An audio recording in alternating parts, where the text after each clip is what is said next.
देख, तू बीच बीच में मेरे को देखकर पुलकित हो जाएगा। जब नाम जापक खूब नाम जप करता है तो उसे भगवान के दर्शन होने लगते। वो जिधर देखता है उसे भगवान श्याम सुंदर मुस्कुराते हुए नजर आते। ये कथा नहीं है, ये जीवन है। आप अपने जीवन को भगवान को समर्पित कीजिए और नाम जप कीजिए, देखिए आपको भगवान का दर्शन होता है कि नहीं। भगवान यही है, भगवान सब में है, भगवान सब रूपों में है, भगवान सब समय में है। बस केवल आप नाम जप कीजिए, फिर आप देख लेंगे। मेरे सरस स्पर्श से अनुक्षण तू पुलकित रहेगा। तेरी आंखें जगत को नहीं देख पाएंगी, मेरे को देखेंगी। इसलिए आनंदमय, मैं तुझसे सत्य कह रहा हूं, तू केवल मेरा नाम जप कर। अरे अपने को तू भूल गया है, तू मेरा बच्चा है।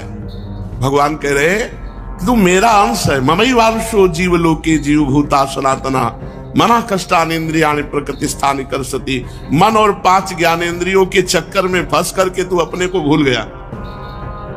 हमारा जो स्वरूप है वो भगवत स्वरूप है। हम भगवान के अंश है।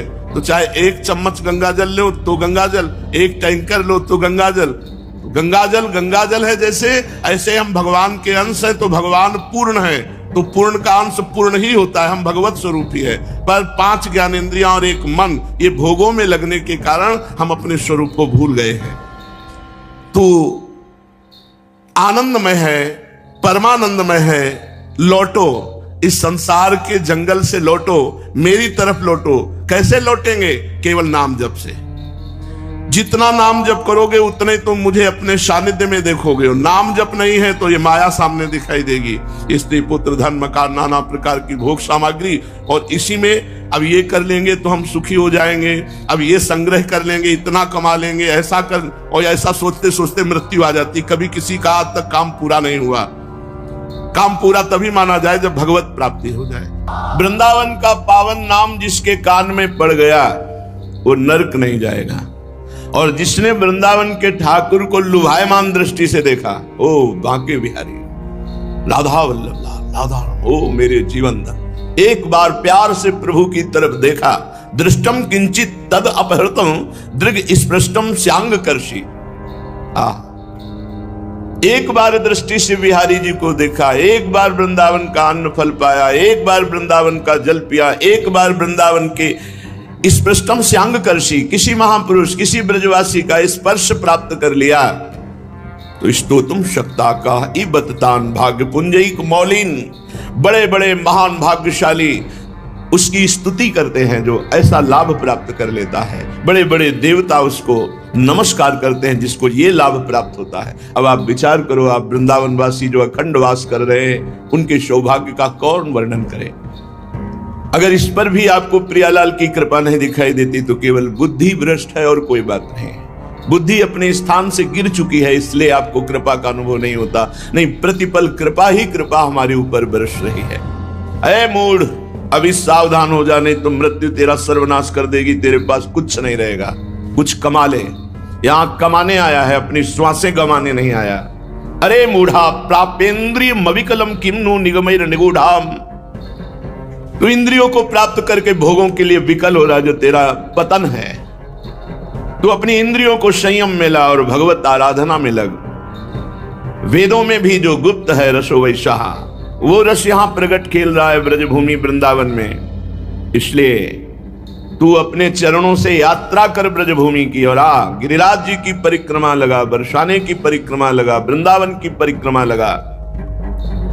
पादो यात्रा व्यग्रव कुरुत वदनम नाम भीरतम।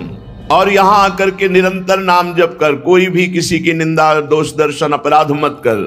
कथा पीयूष शाब्दो श्रुतमपि, कानों से खूब भगवत चर्चा सुन। मनोध्यान और निरतम, मन को ध्यान में लगाओ। जो प्रगट में प्रभु के श्री अर्चा विग्रह अवतार विराजमान है, इनका ध्यान करो। जैसे हरिवंश महाप्रभु आदेश करते हैं, श्री राधा वल्लभ लाल को हृदय ध्यान मुख नाम। हृदय में उनका रूप और मुख में नाम। चरणों से परिक्रमा लगा रहे, हाथों से यहाँ सेवा कर रहे, खूब नाम चिंतन, नाम कीर्तन, निहाल हो जाओगे। अरे मूढ़ा, कुछ तेरे साथ नहीं जाने वाला। यहाँ एकमात्र सच्चिदानंद भगवान का नाम रूप लीला धाम का जो अवगाहन किया वही तेरे साथ जाएगा। चलते हैं श्रीमद् भागवत महापुराण, जिसमें हमारे प्राणाराध्य प्राणप्रिय लाडले जीवन धन श्री लालजू महाराज का पावन चरित्र, जो गायन और श्रवण मात्र से भगवत प्राप्ति कराता है।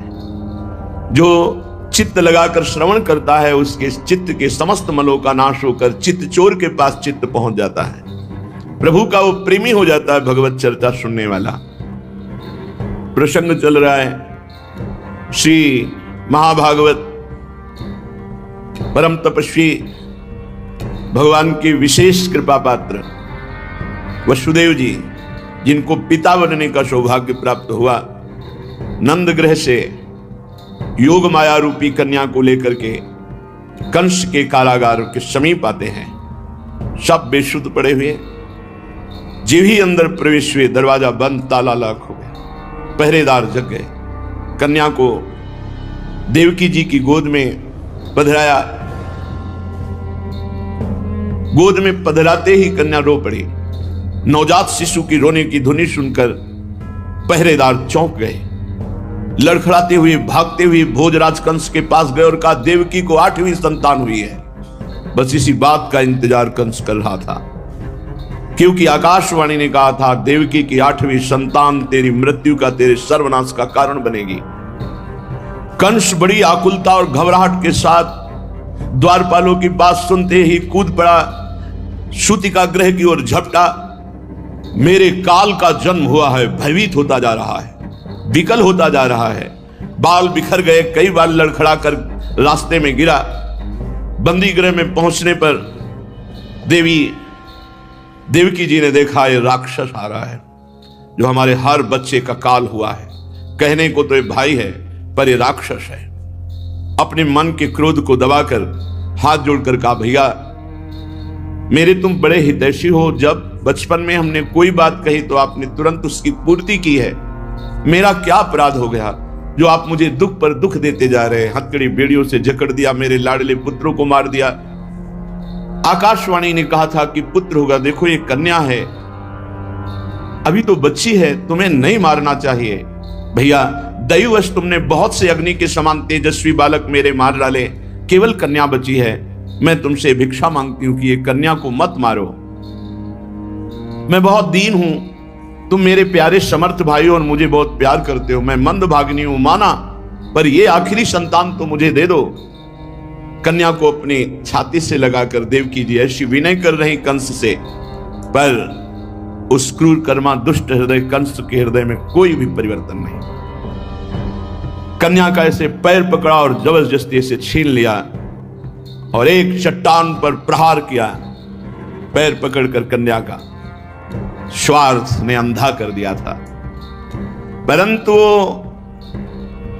कन्या कोई साधारण कन्या नहीं, महाशक्ति है। हाथ से एकदम छूटी और आकाश में जाके छा गई। बड़े बड़े दिव्य आयुध लिए हुए, अष्टभुजा, दिव्यमाला, चंदन, मणिमय आभूषण, धनुष, त्रिशूल, बाण, ढाल, तलवार, शंख, चक्र, गदा, 8 आयुध, सिद्ध, चारण, गंधर्व, अप्सरा, किन्नर, नागगण, ये सब महादेवी की स्तुति कर रहे हैं। उस समय मुस्कुराते हुए महादेवी ने कहा, किम मया हतया मंद जाता खलु तवांत कृति यत्र क्वा वा पूर्व शत्रुर्मा हिंसी कृपणान था। ऐ दुष्ट, तू मुझे क्या मार सकता है? तेरे पूर्व जन्म का शत्रु तुझे मारने के लिए पैदा हो चुका है। तू निर्दोष बालकों की हत्या करता है। और एक क्षण में देवी अंतर ध्यान हो गई। कंस देवी की बात सुनकर आश्चर्य में पड़ गया। 8वां पुत्र होना था, कन्या हुई, और ये देवी कह रही तेरे मारने वाला कहीं पैदा होगा, और आकाशवाणी ने कहा था मेरे मारने वाला देवकी के गर्भ से पैदा होगा। बुद्धि काम नहीं कर रही। फिर तो मैंने अपने बहन वही देवकी वसुदेव जी को व्यर्थ में कष्ट दिया। जब मारने वाला कहीं और पैदा हो गया तो वसुदेव जी के सामने घुटने पे हो गया, हथकड़ी बेड़ी सब कटवा दी और कहा, बहनोई जी, बहन, मैं बड़ा पापी हूं। मैं अपने स्वार्थ में अंधा होकर आपके बच्चों को मार डाला, मुझे बहुत खेद है। मैं इतना दुष्ट हूं कि करुणा का तो मेरे में लेश ही नहीं है। मैं कैसे बताऊं कि मैं कैसा कठोर हृदय का हूं। ये कभी कभी दुष्ट आत्मा भी धर्मात्मा का नाटक करने लगते हैं। ये नाटक कर रहा है, कोई दया नहीं, कोई शुद्धि बुद्धि की नहीं हुई, ये केवल नाटक कर रहा है। मैं दुष्ट हूं, मैं पापी हूं, मैं कठोर हूं, मुझे भले नरक जाना पड़े पर तुम मुझे क्षमा कर दो। पर मुझे ये समझ में नहीं आता कि विधाता कैसे झूठ बोलता है। आकाशवाणी ने कहा था देवकी की गर्भ में पैदा होगा मेरे मारने वाला, वो तो पैदा हो गया, गोकुल पहुंच गया। मुझे विश्वास नहीं हो रहा कि सत्य है क्या। तुम दोनों महात्मा हो, मुझे क्षमा करो, तुम्हें मैंने पुत्र शोक दिया, ऐसा मानो कि तुम्हारे ही कर्म का फल था। बड़ा ज्ञान बघार रहा है। कौन कहूं कि सुख दुख कर दाता, निज कृत कर्म भोग सुन भ्राता। तुम्हारे ही कर्मों का फल था जो तुम्हारे पुत्रों को मारने के लिए मुझे निमित्त बनाया गया।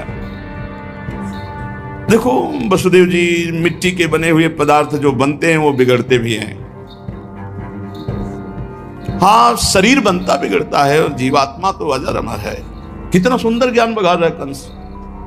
ऐसे ज्यादातर ज्ञान सबके है पर उसका प्रयोग।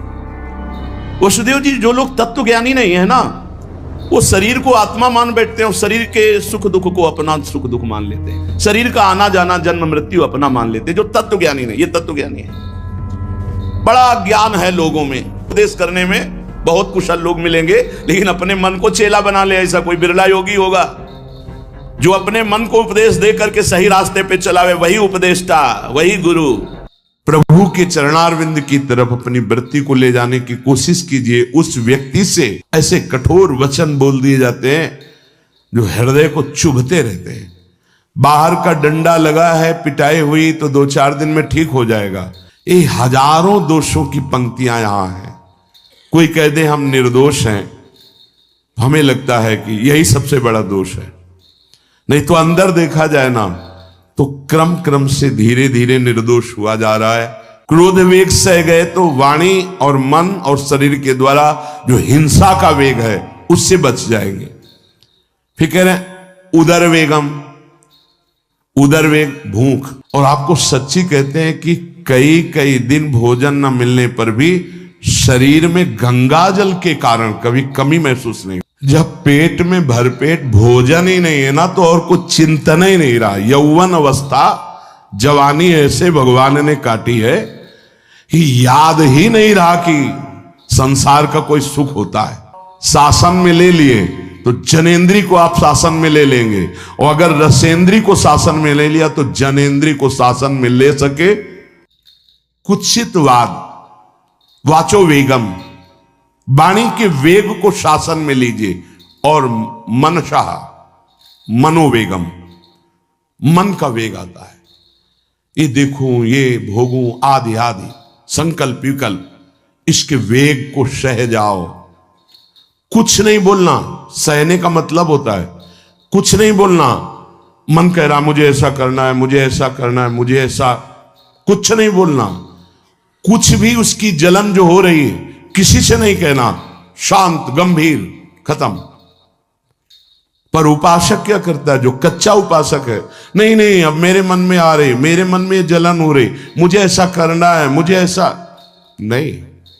शांत, ना बोलना है जो मन में आ रहा है, ना उसकी जलन पर ध्यान देना है।